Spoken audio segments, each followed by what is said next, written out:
राधाने आईला मका सोलायला मदत केली. आधी पिशवीतून मका बाहेर काढला. मग आई मक्याची साल कशी काढत आहे याचे सूक्ष्म निरीक्षण करून स्वतःसुद्धा आटोकाट प्रयत्न करून मक्याची साल काढण्याचा आनंद घेतला. बरं, मक्याची साल काढता काढता आमची मस्तीसुद्धा सुरूच होती. मका डोक्यावर घेऊन खांद्यावर घेऊन मके नाचत होती, तेही स्वतःची बॅकग्राऊंड म्युझिक देत. काय करते तू?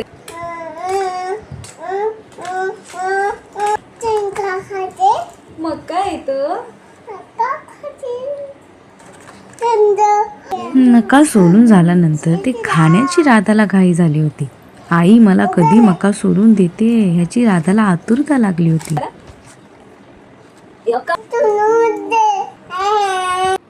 नंतर राधाने स्वतः एक एक दाणा काढून डब्यात गोळा केला. अशी कुठे झोपली आहे? खाली झोपली आहे. किचन मध्ये झोपतात का पण? बाबा कामाला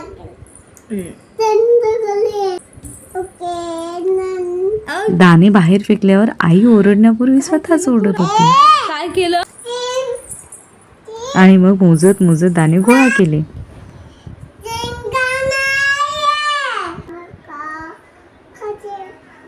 दोन्ही मके सोलून झाल्यावर, मस्ती करून झाल्यावर राधाने सगळा कचरा सुद्धा गोळा केला आणि मस्त ऐटीत पोज देऊन फोटो काढायला बसल्या की माझे सगळे काम झाले. आता